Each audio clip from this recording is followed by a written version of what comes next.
Y nos acompaña desde ya nuestra entrevista central del día de hoy el doctor Federico Cuello, embajador dominicano en Londres. Muy buenos días, Federico. Qué gusto tenerte aquí temprano en la mañana. Buenos días, gracias por la invitación. Nosotros un poco preocupados a partir de la situación, para comenzar desde lo más reciente, a partir de lo que sucedió el viernes pasado en Londres, en Francia. La situación en Europa se ha puesto muy difícil, sobre todo en el aspecto de seguridad. ¿Qué es lo que se vive en estos momentos en Europa?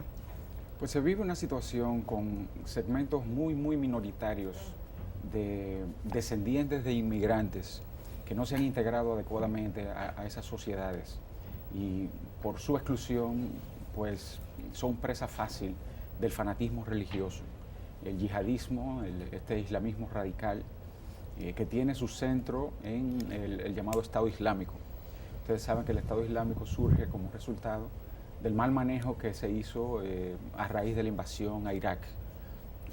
Las tropas de Saddam Hussein, que eran en su mayoría de la secta sunita de la religión musulmana, pues no hicieron oposición a la invasión en el entendido de que ellos iban a formar parte de un arreglo futuro de compartir el poder entre todos los grupos que integran ese país, Irak. La realidad es que fueron excluidos y entonces como consecuencia ellos organizaron la rebelión frente a la invasión. Fueron poco a poco apresados y en las cárceles se organizaron el Estado Islámico y el Estado Islámico en efecto controla 2/3 del territorio iraquí, más o menos 2/3 del territorio sirio y desde ahí pretende reconstruir un califato desde Afganistán hasta España, incluyendo comunidades europeas donde ellos sienten que tienen presencia y que tienen cierto legado histórico. O sea que ellos consideran que todo eso son provincias de ellos. Y ese mensaje pues cala en esto es una minoría exigua, o sea, no podemos decir que hay un fanatismo musulmán que tiene dividida a Europa, eso es totalmente falso. La gran mayoría de los inmigrantes de religión musulmana en Europa están totalmente integrados a sus respectivas sociedades, colaboran, trabajan, son gente que hace un aporte muy valioso que todo el mundo reconoce, pero definitivamente hay una generación de jóvenes que por ejemplo, se ausentaron de la escuela, que no quieren tener nada que ver con nada y se han fanatizado y ahí vemos las consecuencias. Usted está en Gran Bretaña, que es un país que se asumió como multicultural hace ya un par de años. ¿Cómo ve el británico de origen anglosajón a esa comunidad multicultural que está ahora y qué efecto tienen estos hechos en la perspectiva de integración de esa sociedad?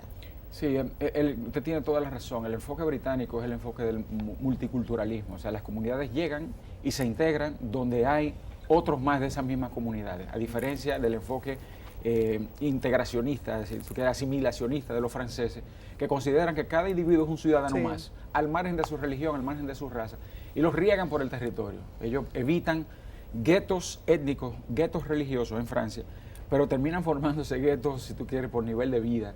Y entonces en esos barrios pobres de Francia, para quedarnos con el ejemplo francés antes de volver al británico, en esos barrios pobres de Francia, pues la pobreza es el triple del nivel nacional. Hay pobreza en Francia, o sea, preparándome para esta entrevista y en otra conversación que tuve durante la semana, me encuentro con que en Francia hay 18% de pobreza. Y en esos barrios hay casi 40% de pobreza. El desempleo es altísimo. El desempleo de los jóvenes es casi 50%. Entonces, todo eso junto es que lleva a la alienación, a la radicalización. En el Reino Unido, a pesar de que son multiculturalistas, han llegado al mismo resultado. Recuérdense que el primer caso de un atentado terrorista fue en el Reino Unido, el 7 de julio del 2005. Y desde entonces los mecanismos de seguridad se activaron y la verdad es que han logrado desactivar un montón de atentados como ese. Entonces, la sociedad, la pregunta suya, ¿cómo reacciona la sociedad?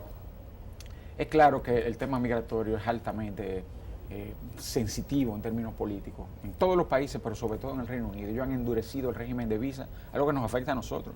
Nuestros hombres de negocio tienen que esperar 3 semanas sin pasaporte, porque tienen que entregar para sacar la visa británica, cuesta un dineral, los procedimientos de solicitud son sumamente engorrosos, un formulario de tipo policial de 18 páginas que hay que llenar, una cosa increíble.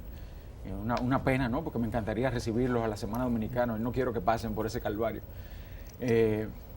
Pero lamentablemente el Reino Unido pues sigue siendo, pues, lamentablemente para los que se oponen a la migración, el Reino Unido sigue siendo uno de los países más atractivos porque es un país lleno de oportunidades, donde hay una generación de empleo, donde la actividad económica se recuperó prácticamente inmediatamente, ¿no? Después de la crisis, porque tienen una política monetaria autónoma, la libra esterlina, entonces no quedaron sometidos a la camisa de fuerza del euro, entonces imprimiendo libra esterlina, ellos salieron de la crisis antes que nada, y eso ha motivado, por ejemplo, que muchos dominicanos que se habían nacionalizado españoles, pues ante la crisis terrible que vivió España hasta recientemente, se trasladaron al Reino Unido. Ahora yo tengo una comunidad de dominicanos con nacionalidad española, pero que son dominicanos, una comunidad creciente en el Reino Unido. Y la comunidad de dominicanos de origen británico, porque son hijos de Cocolo, no emigró hacia territorio continental del Reino Unido, porque yo recuerdo que en la década del 90 y a principios de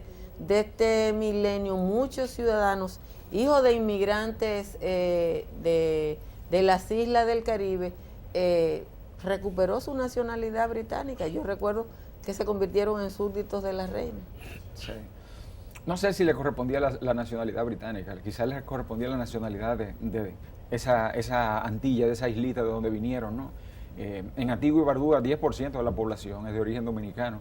O sea, descendientes de inmigrantes de Antigua y Barbuda que vinieron, de segunda, tercera generación, regresan a Antigua y Barbuda, reivindican su origen, y estamos hablando de 10%. Me cuenta el embajador de Antigua y Barbuda en Londres que todos los negocios de salones de belleza, de car wash, de mecánicos de automóviles en Antigua y Barbuda son de origen dominicano. Entonces, esas son de las armas que nosotros tenemos que utilizar para reconciliarnos con CARICOM, porque realmente en cada país hay algo que realmente fortalece el vínculo bilateral con la República Dominicana, y en estos momentos de dificultad yo pienso que debiéramos utilizar estas cosas. Ok, ¿qué experiencia debemos sacar los dominicanos sobre mirar hacia el futuro y mirar hacia Europa y el mundo con el caso de los desnacionalizados de la República Dominicana, lo que en los barrios llaman el rayano? Gente que son hijos de extranjeros con dominicanos, que no tienen papeles, son dominicanos, hablan igual que nosotros, aunque tengan la piel oscura. Entonces, ¿cómo protegernos a futuro de no sembrar una división en la sociedad dominicana, reconociendo los derechos de los que lo tienen? Yo me alegro que usted me haga esa pregunta, porque yo creo que es una de las lecciones más importantes que podemos extraer.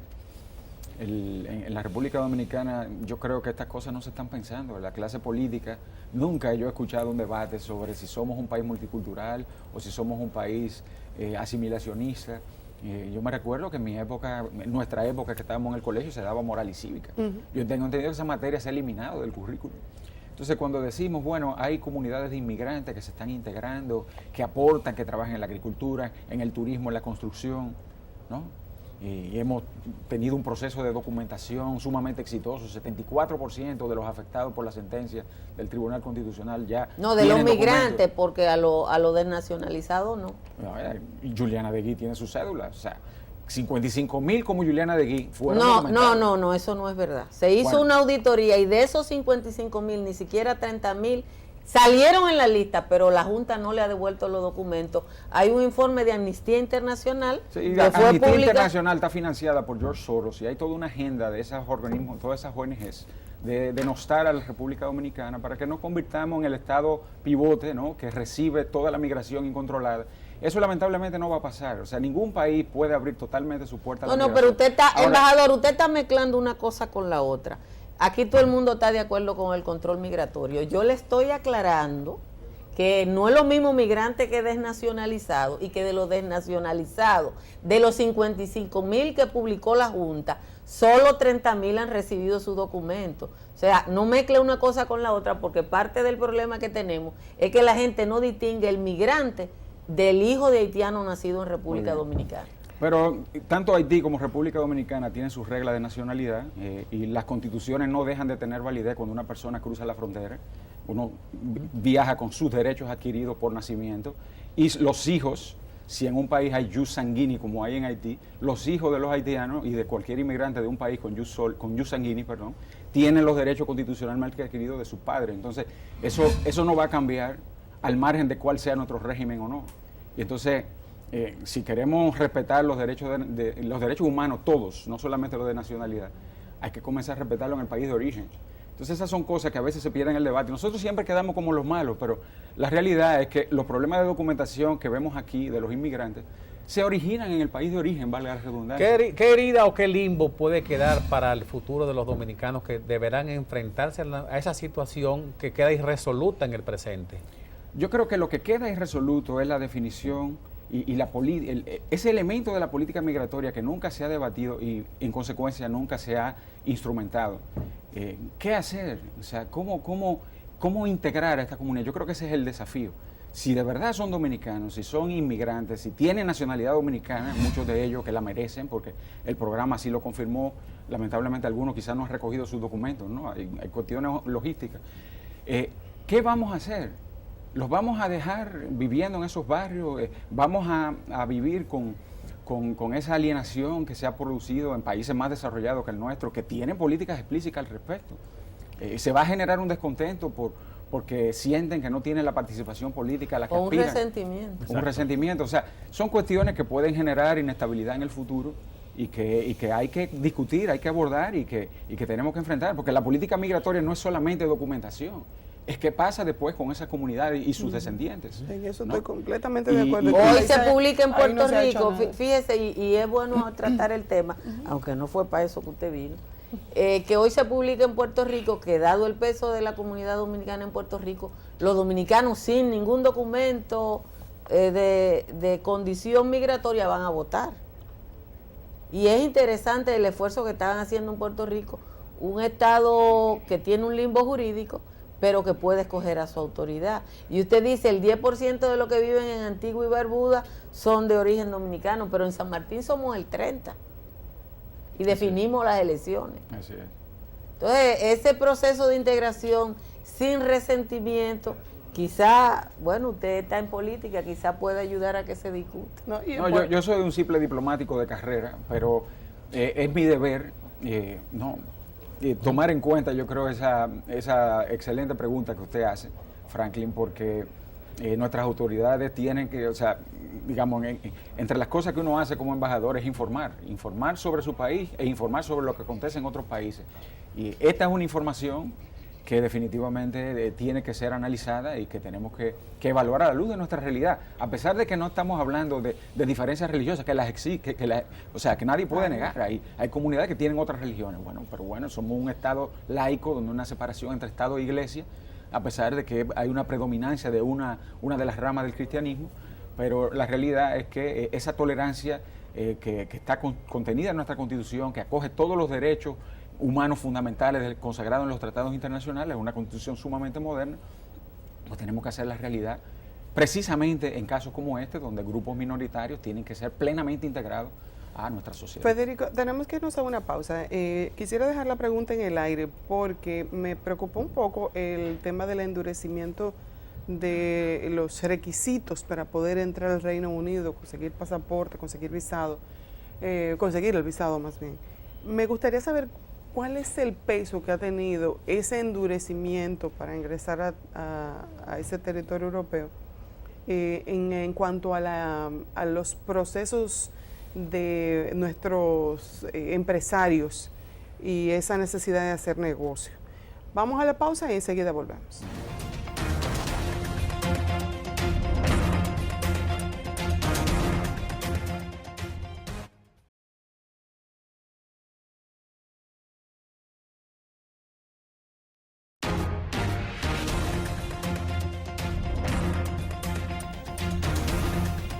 Estamos conversando en esta ocasión con Federico Cuello, quien es nuestro embajador en Londres, y dejamos una pregunta en el aire, y era bastante interesante los comentarios que hacíamos fuera del aire. En un momento en el que el tema de la seguridad ha sido puesto tan sobre el tapete, y que, como bien decías, a partir del 2005 hubo una serie de endurecimientos en cuanto al visado para entrar al Reino Unido. ¿Cuál es la repercusión que eso ha tenido en el sector empresarial, en ese dominicano que quiere ir a hacer negocios a Londres?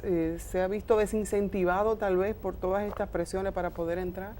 Pues mientras hablamos, yo tengo aquí un grupo de empresarios que no ha podido llegar a Londres porque las visas no le han salido a tiempo. Y yo le organicé toda una misión empresarial, visitas, reuniones en el puerto para que vieran a dónde llegarían sus mercancías, reuniones con potenciales importadores de sus productos. Todo eso ha quedado en pausa porque no le han dado la visa.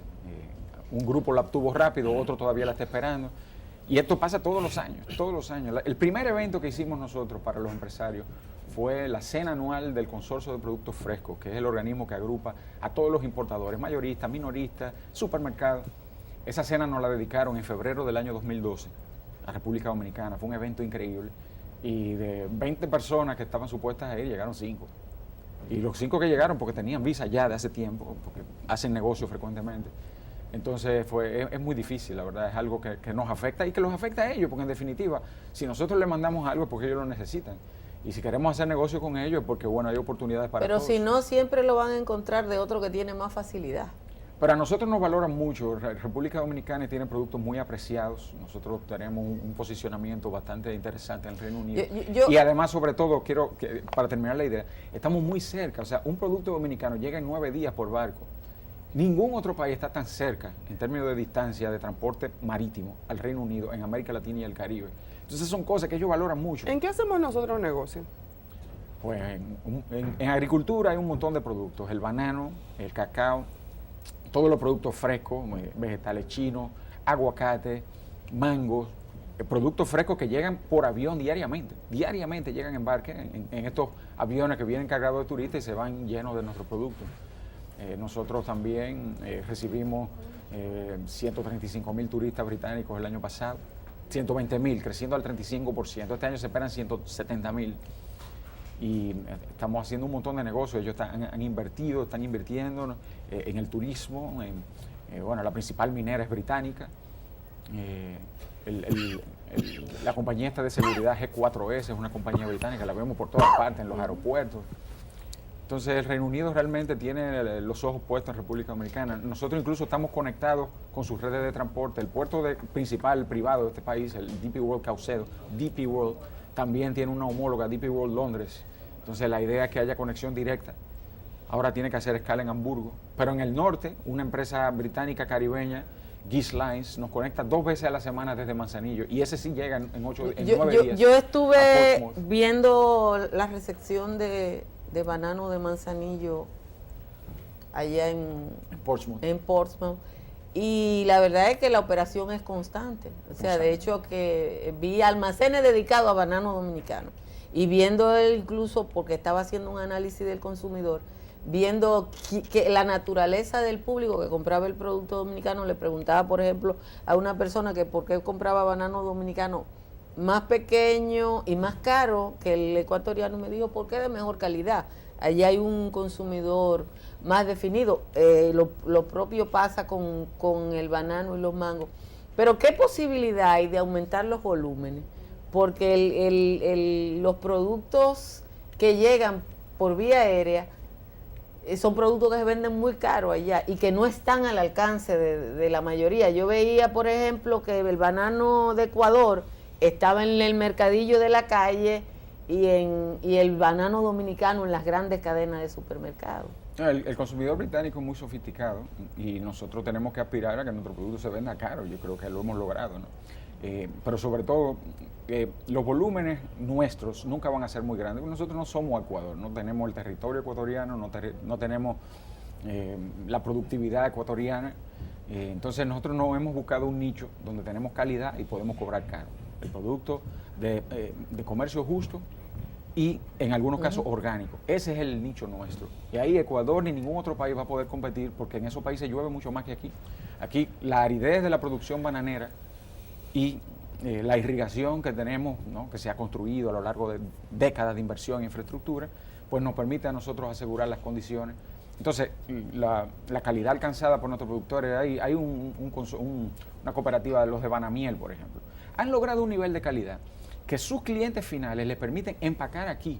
O sea, el producto llega empacado, que solamente hay que abrir la caja en el supermercado directamente, y ahí están las bolsitas con los bananos perfectos, del mismo tamaño, sin manchita alguna. Y eso, pues, se cobra caro. Okay. Yo creo que debiéramos felicitarnos, ¿no? Embajador Cuello, el tema salud y el tema seguridad en la República Dominicana, ya usted habló de las estadísticas de los visitantes europeos, ingleses en la República Dominicana.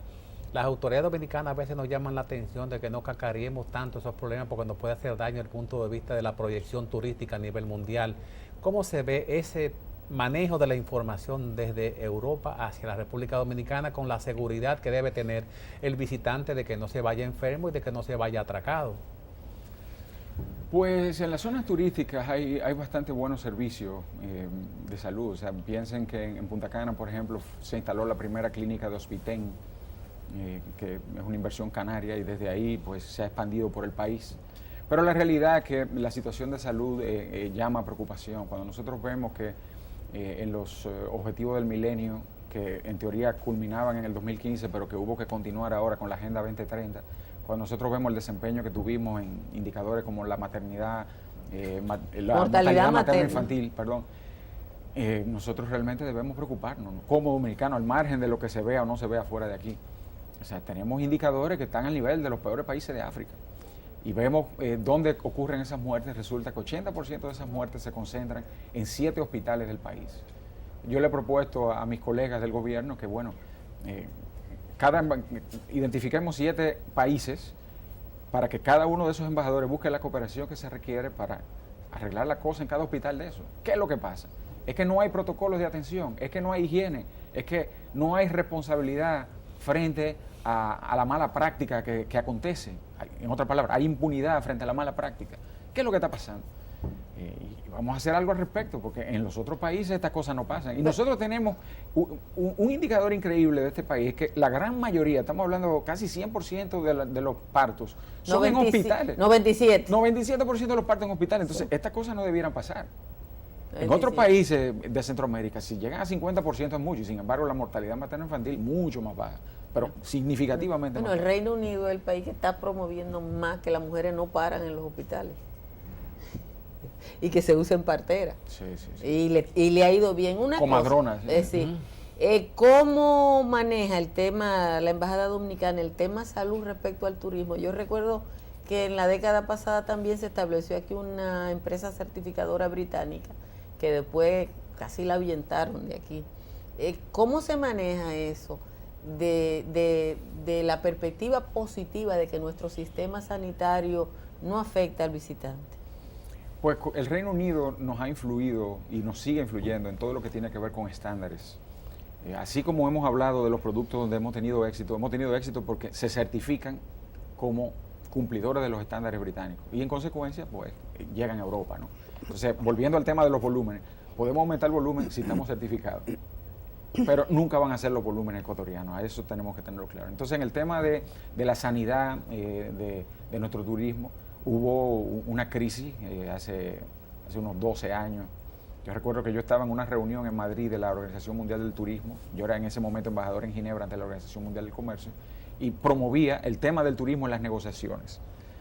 Entonces, estando en esa reunión, me encuentro yo con un inglés que estaba ahí trabajando muy duro. Y me dice, usted es el embajador dominicano en Ginebra, yo estoy aquí diseñando los estándares de sanidad para su país, porque hubo una intoxicación de un británico, se armó un escándalo. Entonces, el gobierno pidió una consultoría para adoptar estándares. Desde ese entonces, se adoptaron los estándares británicos y que yo recuerde no ha vuelto a haber ninguna otra crisis. Entonces, eso como resultado de esa crisis de hace tiempo, pues yo creo que nuestro sector se puso a tono y, bueno, hay lección aprendida, ¿no? Federico, ¿qué nichos no estamos aprovechando del Reino Unido? En el Reino Unido tenemos mucho potencial para nuestra producción de zonas francas. La manufactura de zonas francas, que por razones obvias, ¿no? Porque hay una primera ley de la geografía, ¿no? Todo está relacionado con todo lo demás, pero las cosas que están más cerca están más relacionadas entre sí que las más lejanas, ¿no? Entonces, obviamente, al estar más cerca del mercado estadounidense, pues es natural que la República Dominicana tenga más comercio con Estados Unidos. Pero nuestras zonas francas, que inicialmente pues, se concentraron en Estados Unidos, tienen mucho potencial para el Reino Unido.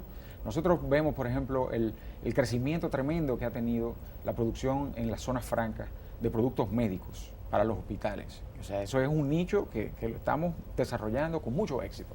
Pues en el Reino Unido hay una demanda infinita por esos productos y hay mucho interés. Yo este año he tenido contacto con por lo menos 3 empresas diferentes que están desarrollando productos y necesitan manufactura. Y necesitan manufactura en un país que pueda permitirles exportar, cumpliendo con los estándares, a mercados donde tenga acceso en base a libre comercio. ¿Qué resulta? Que tenemos libre comercio con Estados Unidos y tenemos libre comercio con la Unión Europea. O sea que somos y además estamos cerca, relativamente hablando, en términos de la distancia y del tiempo de transporte. Entonces hay mucho interés y eso tenemos que aprovecharlo. Otro nicho que es algo que no solo en el Reino Unido, sino con todo el resto de Europa, es el textil. O sea, la producción de ropa en Europa es carísimo. Es carísimo. Entonces, con los costos laborales mucho más bajos que tenemos aquí y la capacidad de manufactura que a lo largo de décadas hemos desarrollado, pues definitivamente ahí tenemos que ver cómo logramos renovar el crecimiento de la producción textil dominicana, de textiles y vestidos, ¿no? Okay. De la confección. Embajador, una pregunta ya por último, tenemos el tiempo casi arriba. Hay un tema que casi no se toca, o nos da vergüenza o no queremos aceptar nuestra realidad, que es el tema trata de personas, prostitución a nivel internacional, redes que se llevan dominicanas bajo la presunta participación en el aspecto laboral. ¿Cómo se maneja la interrelación entre la autoridad persecutora de ese delito en República Dominicana y la autoridad en Inglaterra y Europa?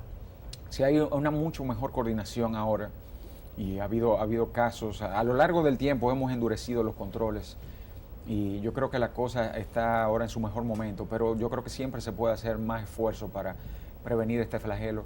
Hay una doble moral, lamentablemente, estos países donde nuestras exportadas, digamos, por usar un eufemismo, ejercen, pues en teoría condenan esta práctica, pero en la práctica, la realidad es que es mucho más fácil para estas personas obtener un visado de bailarina que obtener el mismo visado de estudiante, ¿no? Entonces, volviendo al tema de la visa y el endurecimiento del régimen de visa, así como nuestros empresarios sufren, así nuestros estudiantes sufren también. Pero estos otros que se dedican a otras actividades de las que son traficadas, ¿no? Sí. Estas, ¿no? Obtienen la visa mucho fácil. En Bélgica, por ejemplo, yo me quejaba mucho de eso cuando estuve allá de embajador. Y bueno, la verdad es que es un cuchillo de doble filo. Así como tenemos nosotros que endurecer aquí, así tienen que endurecer ellos allá, porque las redes de traficantes aparentemente están muy bien conectadas. Federico, muchísimas gracias por haber estado con nosotros en esta mañana.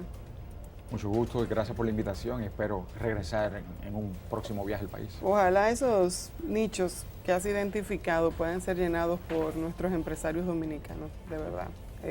Potencializaría una industria como la industria del textil, que en un momento estuvo en una muy buena posición y que hemos visto decaer en el transcurso de los años y que puede resurgir a partir de ese nicho que se puede encontrar en Europa. Gracias por haber estado aquí. Vamos, señores, a una pausa y enseguida volvemos, no se muevan.